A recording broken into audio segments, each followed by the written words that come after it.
തിരുനാമത്തിന് മഹത്വം ഉണ്ടാകട്ടെ. മഹദിയാം ബാബിലോൺ എന്ന വിഷയത്തെക്കുറിച്ച് 4-ാമത്തെ ആഴ്ചയാണ് ഇന്ന് നമുക്കിത് കൺക്ലൂഡ് ചെയ്യാൻ സാധിക്കും. ആക്ച്വലി ഇതൊരു വലിയ സബ്ജക്റ്റാണ്, പെട്ടെന്ന് കൺക്ലൂഡ് ചെയ്യാൻ. പക്ഷേ four everything there is A limit. അതുകൊണ്ട് ഞാൻ നിർത്തുകയാണ്, ഇന്നുകൊണ്ട് നിർത്തുകയാണ്. വെളിപാട് 3:21.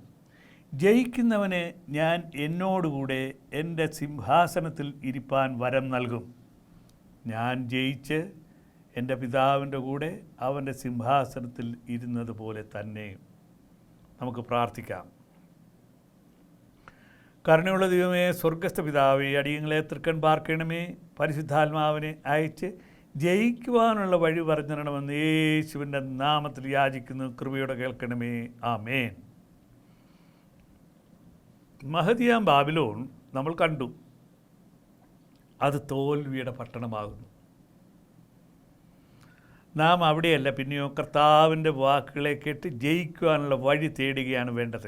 ഇവിടെ ജയിക്കുന്നവന് കിരീടമാകുന്നു വാഗ്ദാനം ചെയ്തിരിക്കുന്നത്.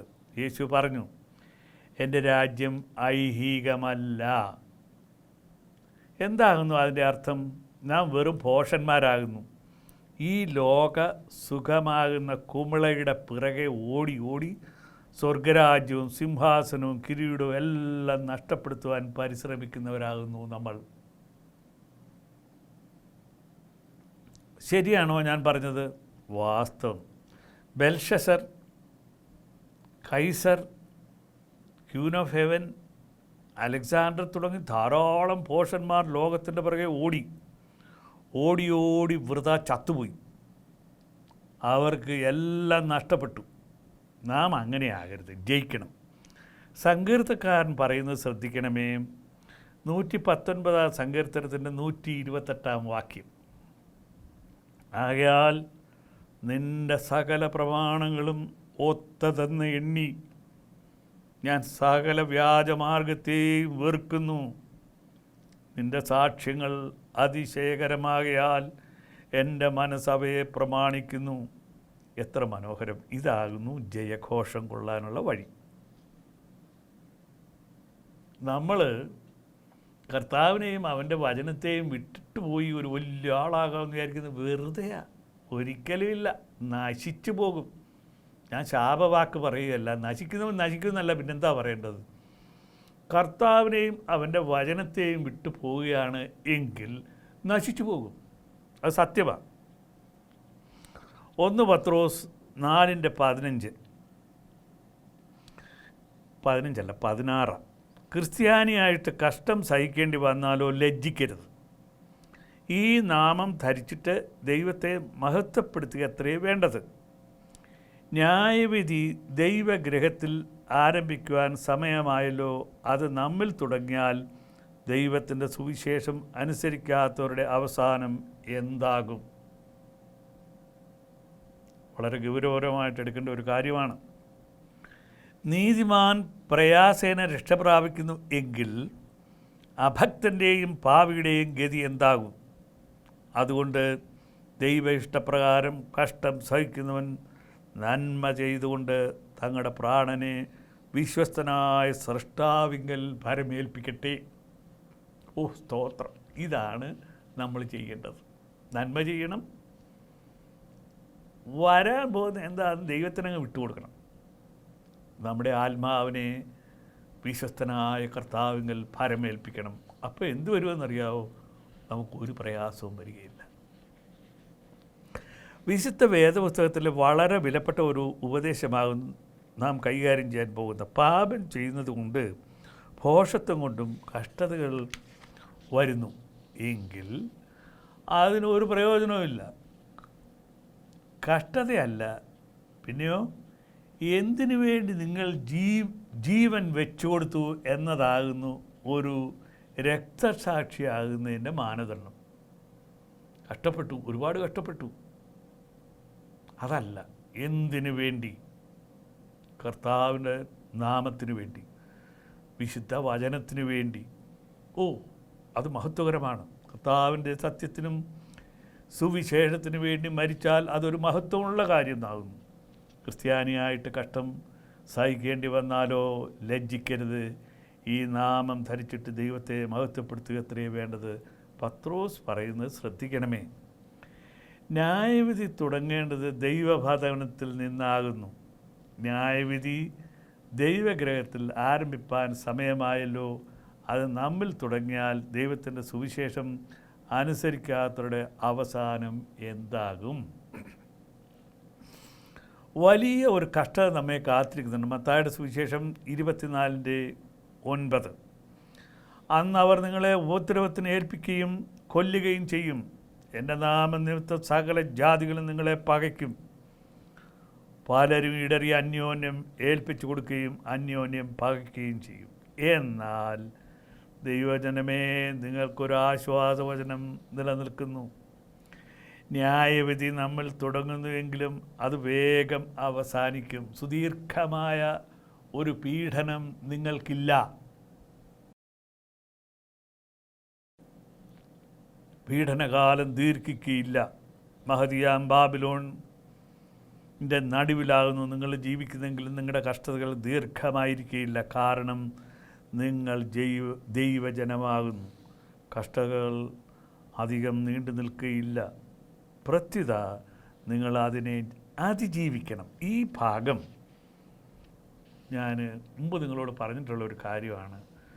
അമേരിക്കയിലെ എവാഞ്ചലിസ്റ്റ് എല്ലാം ചണ്ട കൊട്ടിക്കൊണ്ട് നമ്മുടെ ഈ വീക്കേണ്ട എന്നും പറഞ്ഞൊരു ചണ്ടയുണ്ട്, ഭയങ്കര ശബ്ദമാണ്. ആദ്യം കൊട്ടിക്കൊണ്ട് നടക്കുന്ന ഒരു വാക്കുണ്ട്. എന്താണെന്നറിയോ? റപ്ചർ. അതായത് കർത്താവിൻ്റെ വരവ് അടുക്കുന്ന ഉടനെ നമ്മളെപ്പോലുള്ളവരെ ഒന്നും കഷ്ടം അനുഭവിക്കാൻ വിടത്തില്ല. നമ്മളെ അങ്ങനെ തേനും പാലും ഒഴുകുന്ന ദേശത്ത് അങ്ങനെ കൊണ്ടുപോയി സന്തോഷമായിട്ട് കൊണ്ടുപോയി നമ്മളെ റാഞ്ചിയെടുത്താൻ കൊണ്ടുപോകും. കഷ്ടതകളെല്ലാം ഇതിലൂടെ താഴെ കൂടെ ഒഴുകിപ്പോവും. റപ്ചർ. അങ്ങനൊരു വാക്ക് വേദപുസ്തകത്തിലില്ല. നമ്മൾ കഷ്ടതകളിൽ കൂടെ കടന്നു പോകണമെന്നാണ് യേശുമ്പുരാൻ നമ്മളെ പഠിപ്പിച്ചിരിക്കുന്നത്. കഷ്ടതകൾ കൂടെ കടന്നു പോകുന്ന തന്നെയല്ല, you must be an overcomer of all the persecutions. വരാനിരിക്കുന്ന കഷ്ടപ്പാടുകളെ ഭയന്നോടുകയും കർത്താവ് നമ്മളെ റാഞ്ചിക്കൊണ്ട് പോകുകയും ഒന്നും ചെയ്യത്തില്ല. അതൊക്കെ പച്ചക്കള്ളം. ഒരു പ്രാവശ്യം ബെന്നിഹിൻ സുവിശേഷഘോഷണം നടത്തുന്ന കൂട്ടത്തിൽ പറയുന്നത് കേട്ടു, വരിക ഒരു $1000 ഇങ്ങോട്ടാ. ഒരു സ്ത്രീയും അവിടെ ഭർത്താവും പെട്ടെന്ന് പേഴ്സ് തുറന്ന് $1000 എടുത്തു കൊടുത്തു. അത് അവൻ്റെ സെക്രട്ടറിയെ ഏൽപ്പിച്ചു. എന്നിട്ട് പറഞ്ഞു, നിങ്ങൾ പോയിരുന്നു, 5 മാസത്തിനകം നിങ്ങൾക്കൊരു പ്രൊഫസി ഉണ്ടാകും. എന്തുവാ പറഞ്ഞതിൻ്റെ അർത്ഥം? ചുമ്മാ അത് പോക്കറ്റ് അടിച്ചു, അത്ര തന്നെ. അവർ പറയുന്ന ഒരു വാക്കാണ് റപ്ചർ. നമ്മളാരും കഷ്ടം അനുഭവിക്കുന്നു. നമ്മൾ കർത്താവിന് വേണ്ടി അത് ചെയ്തു, ഇത് ചെയ്തു. നിങ്ങൾ എന്ത് ചെയ്തു? നിങ്ങളൊന്നും ചെയ്തില്ല. കർത്താവ് തന്നതായ സകല മഹത്വവും നിങ്ങൾ ആസ്വദിച്ചു. കർത്താവിന് വേണ്ടി ഒരു സഹോദരൻ, ഒരു ഉടുപ്പ് കീറിയവൻ ഒരു ഉടുപ്പ് മേടിക്കാൻ നിങ്ങൾ ശ്രമിച്ചിട്ടില്ല. നിങ്ങൾ ഒരുപാട് ഭക്ഷണം വേസ്റ്റ് ചെയ്ത് കളഞ്ഞു. പാവങ്ങൾക്ക് അത് കൊണ്ട് കൊടുക്കാനായിട്ട് കാറെ വെച്ച് കൊണ്ടുപോയി അവരുടെ ഓൾഡ് ഏജ് ഹോമിൽ കൊണ്ട് കൊടുക്കാൻ നിങ്ങൾ ശ്രമിച്ചിട്ടില്ല. നിങ്ങളൊന്നും ചെയ്തിട്ടില്ല. നിങ്ങൾക്കാണോ റപ്ചർ? ആർക്കും റപ്ചറില്ല. അതൊരു തെറ്റായ പഠിപ്പീരാണ്. ഞാൻ ഒരിക്കൽ ആ റപ്ചറിനെ കുറിച്ച് വലിയ കയ്യടി വാങ്ങിച്ച ആളിന് ഞാൻ ഒരു മറുപടി കൊടുത്തു. പിന്നെ കുറച്ച് നാളത്തേക്ക് റപ്ചറിൻ്റെ ശബ്ദം അമേരിക്കയിൽ നിന്ന് ഇങ്ങോട്ട് കേട്ടില്ല. അതൊക്കെ വെറും തെറ്റാ. അങ്ങനെ ഒന്നുമില്ല. കർത്താവ് നമ്മളോട് പറയുന്നത് എന്താ? ഇന്ന് വായന ഭാഗത്ത് നമ്മളെന്താണ് കേട്ടത്? ജയിക്കുന്നവൻ ഞാൻ എന്നോടുകൂടെ എൻ്റെ സിംഹാസനത്തിലിരിപ്പാൻ വരം നൽകും, ഞാനും ജയിച്ചു. അർത്ഥം എന്താ? കഷ്ടതകളെല്ലാം വന്നപ്പം എന്നെ പിതാവേ എന്നെ അങ്ങ് എടുത്തോ, അങ്ങനല്ല. Undergo and bear everything squarely and overcome. ഇതാണ് വേണ്ടത്. നിങ്ങളൊരു ഓവർകമറാകണം. എന്ത് കഷ്ടതകളും പ്രയാസങ്ങളും വന്നാൽ അവിടെ തന്നെ മുഖം തിരിക്കുകയല്ല. ഓക്കെ, കർത്താവ് തരുന്നു, ഐ വിൽ ടേക്ക് ഇറ്റ്. അത് നമ്മുടെ ശീലമായിട്ട് നമ്മൾ എടുക്കണം. അല്ലാതെ നമ്മൾ റപ്ചർ, നീതിമാൻ പ്രയാസേന രക്ഷ പ്രാപിക്കുന്നുവെങ്കിൽ അഭക്തൻ്റെയും പാപിയുടെയും ഗതി എന്താകും? അതുകൊണ്ട് ദൈവേഷ്ടപ്രകാരം കഷ്ടം സഹിക്കുവാൻ നന്മ ചെയ്തുകൊണ്ട് തങ്ങളുടെ പ്രാണനെ വിശ്വസ്തനായ സൃഷ്ടാവിങ്കൽ ഫലമേൽപ്പിക്കട്ടെ. ഹല്ലേലൂയ. ഇതാണ് ദൈവവചനം, ഇതാണ് സുവിശേഷം. ഞാനത് ഒന്നുകൂടെ വായിക്കട്ടെ. നീതിമാൻ പ്രയാസേന രക്ഷ പ്രാപിക്കുന്നുവെങ്കിൽ അഭക്തൻ്റെയും പാപിയുടെയും ഗതി എന്താകും? അതുകൊണ്ട് ദൈവേഷ്ടപ്രകാരം കഷ്ടം സഹിക്കുവാൻ നന്മ ചെയ്തുകൊണ്ട് തങ്ങളുടെ പ്രാണനെ വിശ്വസ്തനായ സൃഷ്ടാവിങ്കൽ ഫലമേൽപ്പിക്കട്ടെ. ഹല്ലേലൂയ. ഇതാണ് സുവിശേഷം. അങ്ങനെയുള്ളവരുടെ പ്രയാസങ്ങൾ വേഗം കടന്നു പോകും. കർത്താവിൻ്റെ വചനം അനുസരിക്കാത്തവർ, സുവിശേഷം അനുസരിക്കാത്തവർ വലിയ നാട്യഭാവമുള്ളവരും കർത്താവിൻ്റെ സഭയിലുള്ളവരല്ല. നീതിമാനായി സഹിക്കുന്ന കഷ്ടതകൾ അനുസരണം കെട്ടവർക്ക് കണ്ട് പഠിക്കുവാനുള്ള അവസരം കൊടുക്കും. സുവിശേഷം അനുസരിക്കാത്തവരുടെ ഗതി എന്താകുമെന്ന് നാം പരിഗണിക്കണം. ഭയത്തോടും വിറയലോടും കൂടി കൈകാര്യം ചെയ്യേണ്ട വിഷയമാകുന്നു ഇത്. അനുതപിക്കാത്ത പാപിയുടെ അവസ്ഥ നമുക്ക് പാഠമായിരിക്കും. We must learn that life is not a bed of roses but of thorns, and we must learn to overcome all of the thorns. അതാണ് വേണ്ടത്. ഒരു റോസാ ദളങ്ങൾ വിരിച്ച ഒരു മെത്ത അല്ല കയറിക്കിടന്ന് സുഖമായിട്ട് ഉറങ്ങുന്നതിന് വേണ്ടി. മുഴുവനും മുള്ള. നമ്മൾ പുറകോട്ട് നോക്കിയാൽ അറിയാവുന്ന ഒരുപാട് മുള്ളുകൾ. പക്ഷേ ഇവിടെ നമ്മൾ എങ്ങനെ എത്തി? We have overcome all those thing. കഷ്ടതകളും പ്രയാസങ്ങളും നമ്മൾ തരണം ചെയ്തു വന്നവരാ. ജയിക്കുന്നവന് ഞാൻ എന്നോടുകൂടെ എൻ്റെ സിംഹാസനത്തിൽ ഇരിപ്പാൻ വരം നൽകും. ഹല്ലേലൂയ. വെളിപാട് 2:10. നീ സഹിപ്പാനുള്ളത് പേടിക്കണ്ട. നിങ്ങളെ പരീക്ഷിക്കേണ്ടതിന് പിശാച് നിങ്ങളിൽ ചിലരെ തടവിലാക്കുവാൻ പോകുന്നു. 10 ദിവസം നിങ്ങൾക്ക് ഉപദ്രവം ഉണ്ടാകും. വിശ്വസ്തനായിരിക്കുക, എന്നാൽ ഞാൻ ജീവയുടെ കിരീടം നിനക്ക് തരും. മഹതിയാം ബാബിലോൺ ആയി തുടരണമോ അതോ കർത്താവിൻ്റെ കൂടെ ചേരണമോ? തീരുമാനം നിങ്ങളുടേത്. ഒരു കാര്യം വ്യക്തം, അധർമ്മികൾ നശിക്കും. അതവരുടെ തിരഞ്ഞെടുപ്പ്.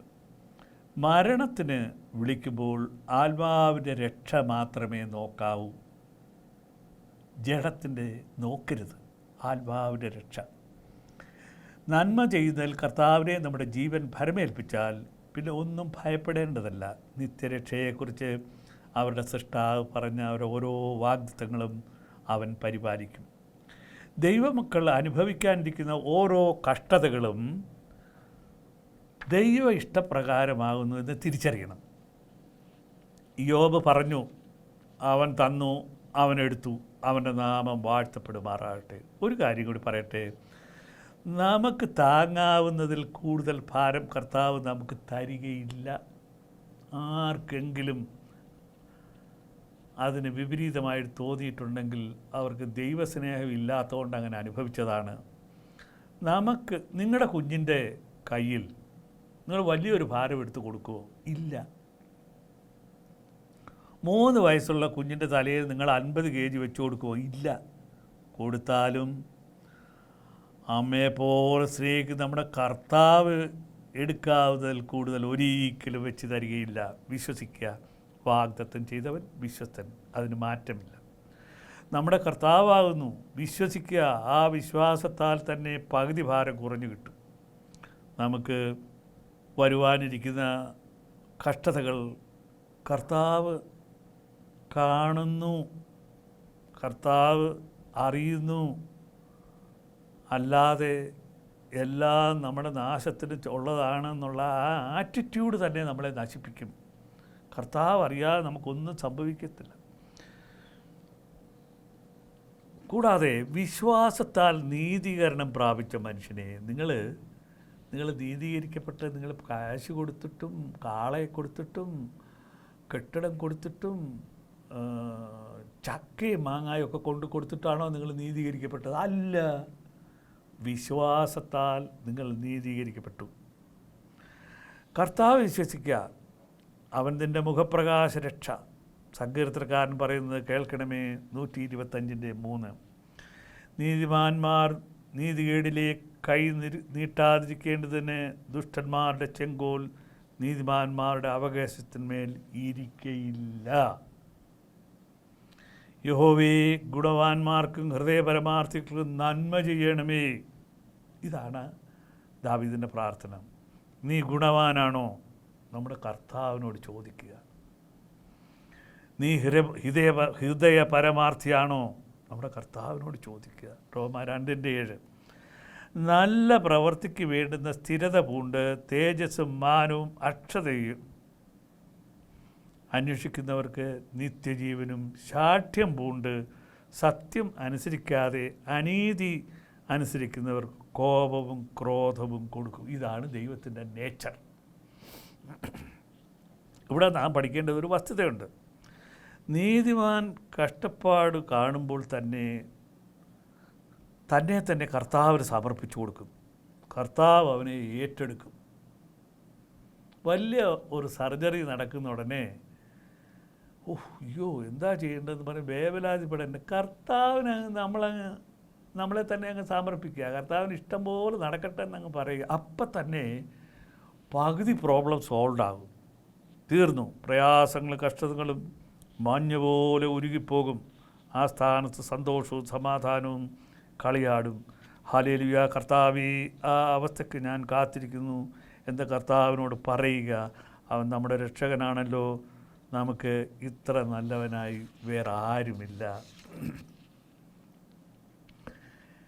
എത്ര നല്ലവൻ മതിയായവൻ, എന്നെ കരുതുന്ന കർത്തനവൻ, എൻ്റെ ആവശ്യങ്ങൾ എല്ലാം അറിഞ്ഞിടുന്ന ഏറ്റവും അടുത്ത സഹായകൻ താൻ. എൻ്റെ ആവശ്യങ്ങൾ എല്ലാം അറിഞ്ഞിടുന്ന ഏറ്റവും അടുത്ത സഹായകൻ താൻ. ദൈവകൃപയിൽ ഞാൻ ആശ്രയിച്ച് അവൻ വഴികളെ ഞാൻ അറിഞ്ഞു അനുഗമിച്ചിടും അനുദിനം വടുകളെ. എൻ്റെ ആയുസ്സിൻ ദിനമൊക്കെയും തൻ്റെ നാമമഹത്വത്തിന് ഒരു കൈത്തിരി പോൽ കത്തികരിഞ്ഞൊരിക്കൽ തിരുമാർവിൽ മറഞ്ഞിടും ഞാൻ. ഒരു കൈത്തിരി പോൽ കത്തിയെരിഞ്ഞൊരിക്കൽ തിരുമാർവിൽ മറഞ്ഞിടും ഞാൻ. ദൈവകൃപയിൽ ഞാൻ ആശ്രയിച്ച് അവൻ വഴികളെ ഞാൻ അറിഞ്ഞ് അനുഗമിച്ചിടും അനുദിനം വടുകളെ. നമുക്ക് വിഷയത്തിലേക്ക് വരാം. ഈ കഴിഞ്ഞ 4 ആഴ്ചകളിൽ ധാരാളം മ്ലേച്ഛതകളെക്കുറിച്ച് നാം സംസാരിച്ചു. ലജ്ജാകരമായ ഒരു ജീവിതം തിരഞ്ഞെടുത്ത പാപിയായി ജീവിക്കുന്നുവോ, അതോ അതെല്ലാം ഉപേക്ഷിച്ച് രക്ഷകനായ യേശുവിൻ്റെ തിരുപാദത്തിൽ അടുത്ത് വരുന്നുവോ എന്ന് തീരുമാനിക്കാനുള്ള സമയമാണിത്. നമ്മുടെ ദൈവത്തിന് ഇഷ്ടമല്ലാത്ത ഒന്നും ഞാൻ മുതിരുകയില്ല. ഒരു മ്ലേച്ഛതയും എൻ്റെ ജീവിതത്തിൽ ഇനിയും ഉണ്ടാവുകയില്ല. ഞാൻ എൻ്റെ രക്ഷിതാവിനെ അനുസരിക്കും. ഓരോ കാറ്റിനാലും ഉലയുന്ന ഓടയാവാൻ എന്നെ കിട്ടുകയില്ല. സഭകൾ 100 ഞാൻ ഏത് സഭയിൽ നിൽക്കുന്നുവോ എന്നതല്ല പ്രശ്നം, ഞാൻ യേശുവിൻ്റെ പാദത്തിലാണോ ഇരിക്കുന്നത് എന്നതാകുന്നു. യോഹന്നാനെ മറക്കരുത്, അവനെപ്പോഴും യേശുവിൻ്റെ മാറിൽ ചാരിയിരുന്നു. ഹല്ലേലൂയ. സന്തോഷവും സമാധാനവും അവനിൽ നിറഞ്ഞു. ബാബിലോണിയ സംസ്കാരം നിന്നെ നശിപ്പിച്ചു. തിരിച്ചു വരിക, യേശുവിലേക്ക് തിരിച്ചു വരിക. അവൻ പറയുന്നു, be holy as I am holy. 2-ാം സങ്കീർത്തനം 12-ാം വാക്യം വായിച്ച് യേശുവിൻ്റെ പാദത്തിൽ വീണ് നമസ്കരിക്കുന്നതിൻ്റെ മഹത്വം ഞാൻ 55 ആഴ്ചകൾക്ക് മുൻപ് നിങ്ങളോട് യാചിച്ചു. ഒരു കൂട്ടർ അതുപോലെ പാലിച്ചു. അവർ അനുഭവിച്ച സന്തോഷം അറിയിച്ചപ്പോൾ അവരെക്കാൾ കൂടുതൽ സന്തോഷം എനിക്ക് അനുഭവിക്കാൻ കഴിഞ്ഞു. നിങ്ങൾ യേശുവിൻ്റെ പാദം ചുംബിക്കുമ്പോൾ അവനെ തൊട്ടില്ലയോ? ദൈവത്തെ തൊട്ടവനെ നീ സകല മനുഷ്യരിലും ശ്രേഷ്ഠനാകുന്നുവെന്ന് ഞാൻ പറയും. നിന്നെ കർത്താവ് കടാക്ഷിക്കും, ഒരനർത്ഥവും നിനക്ക് വരികയില്ല.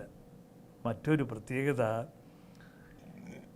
ഈ ഒരു ശീലം, അതായത് നിങ്ങൾ രാവിലെ എഴുന്നേറ്റാൽ ഉടനെ തന്നെ നിങ്ങളുടെ ബെഡിൻ്റെ ഇടതോ വലതോ ഭാഗത്ത് സ്ഥലമുള്ളിടത്ത് ഒരു പായോ കാർപ്പറ്റോ വിരിച്ചിട്ട് എൻ്റെ യേശു അവിടെ നിൽപ്പുണ്ട് എന്ന് വിചാരിച്ച് നമ്മൾ ആ പാദത്തിൽ ചുംബിക്കുക. ചുമ്മാതല്ല ചുംബിക്കേണ്ടത്, അവിടുത്തെ തൃപ്പാദം ചുംബിക്കുമ്പോൾ എൻ്റെ ആരാധന, അല്ലെങ്കിൽ ഇതാകുന്നു എൻ്റെ ആരാധന, ഞാൻ അവിടുത്തെ തൃപ്പാദം ചുംബിക്കുന്നു. നമ്മൾ എന്തെങ്കിലും ഒന്ന് പറയുക എന്ന് വെച്ചോ. ഹല്ലേലൂയ, നിങ്ങൾ ചുംബിച്ചത് യേശുവിനെ അല്ലയോ? നിങ്ങൾ ദൈവത്തെ തൊട്ടില്ലയോ? നിങ്ങൾ ആ നിമിഷത്തിൽ തന്നെ നിങ്ങൾക്കൊരു വലിയ അത്ഭുതം സംഭവിക്കുകയാണ്. നിങ്ങളൊരു വിശുദ്ധനായി മാറി. യേശുവിൻ്റെ പാദത്തിൽ നിങ്ങൾ സ്പർശിച്ചപ്പോൾ നിങ്ങളൊരു വിശുദ്ധനായി മാറി. നിങ്ങളിലുള്ള സകല മ്ലേച്ഛതകളും വിദൂരതയിലേക്ക് എറിയപ്പെട്ടു. നിങ്ങൾ യേശുവിനാൽ അനുഗ്രഹിക്കപ്പെട്ട ഒരു വ്യക്തിയായി മാറി. ഇത് one side of the story. What is the other side? നിങ്ങളും യേശുവുമായി വ്യക്തിപരമായ ഒരു ബന്ധമുണ്ടായി. നിങ്ങളെ കരുണയോടെ കാത്ത കർത്താവ് എപ്പോഴും നിങ്ങളുടെ എല്ലാ കാര്യത്തിലും കൂടുതൽ താല്പര്യമെടുത്ത് നിങ്ങളെ അനുഗ്രഹിക്കും. നിങ്ങളെല്ലാ കാര്യത്തിലും വിജയിക്കും. നിങ്ങളെ പിതാവായ ദൈവം സ്നേഹിച്ചത് കൊണ്ടാണ് യേശുവിൻ്റെ പാദത്തിൽ പോയി ചുംബിക്കാൻ നിങ്ങൾക്ക് തോന്നിയത്. പിതാവായ ദൈവം നിങ്ങളെ യേശുവിൻ്റെ പാദത്തിലേക്ക് ആകർഷിച്ചതാണെന്ന് നിങ്ങൾ വിശ്വസിക്കുന്നോ? ഇല്ല. അതാണ് വേദപുസ്തകം പഠിപ്പിക്കുന്നത്. യോഹന്നാന സുവിശേഷം 6:44 പറയുന്നത്, എൻ്റെ പിതാവ് ആകർഷിച്ചിട്ടല്ലാതെ ആരും എൻ്റെ അടുക്കിലേക്ക് വരികയില്ല.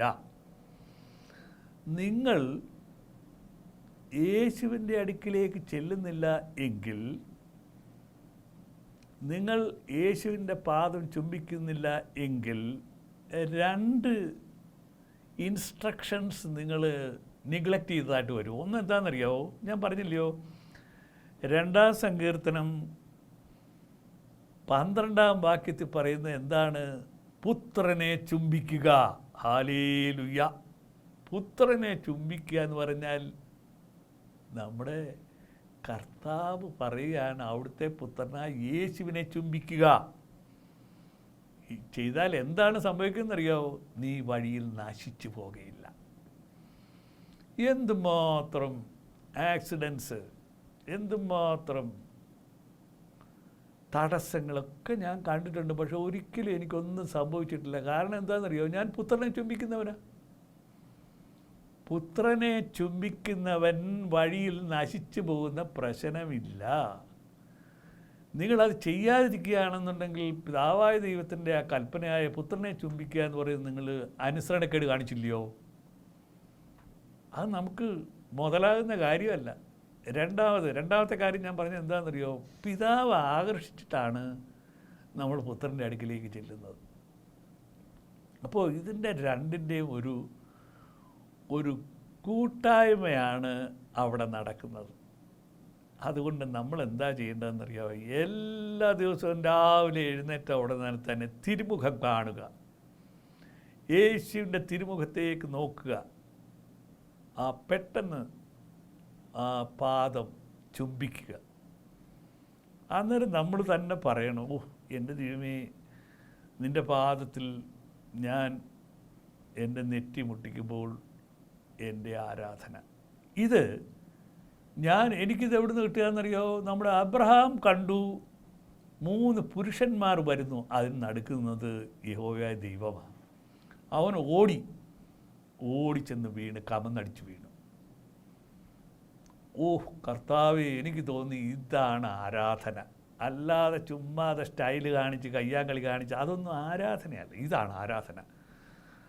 നിങ്ങൾ ദൈവത്തിൻ്റെ പാദത്തിൽ വീണ് ദൈവത്തിൻ്റെ പാദം നമസ്കരിച്ച് കഴിഞ്ഞാൽ നിങ്ങൾക്കൊരു കാര്യം തോന്നും. എന്താണെന്നറിയോ? My lord god, today is going to be a wonderful day for me. നമുക്കെല്ലാം ജീവിച്ചിരിക്കുമ്പോഴല്ലേ ചെയ്യാനൊക്കത്തുള്ളൂ. ജഡമാണെങ്കിൽ ഇത് ചെയ്യാനൊക്കത്തില്ലല്ലോ. അതുകൊണ്ട് നിവൃത്തിയുള്ള പക്ഷം നിങ്ങൾ 2 സങ്കീർത്തനം 12 വാക്യം വായിക്കുകയും കർത്താവിൻ്റെ പാദം ചുംബിക്കുകയും ചെയ്യുന്നതിൽ ഒരമാന്തം കാണിക്കരുത്. കാരണം അത് നിങ്ങളെ ദൈവത്തിലേക്ക് അടുപ്പിക്കും. വ്യക്തിപരമായ നിങ്ങളുടെ റിലേഷൻഷിപ്പ് കുറേ കൂടെ ഉന്നതമായ നിലയിലേക്ക് എത്തുകയും ചെയ്യും. ദൈവം നിങ്ങളെ അനുഗ്രഹിക്കും. നമുക്ക് പ്രാർത്ഥിക്കാം. കരുണയുള്ള ദൈവമേ, സ്വർഗസ്ഥ പിതാവേ, സ്തോത്രം.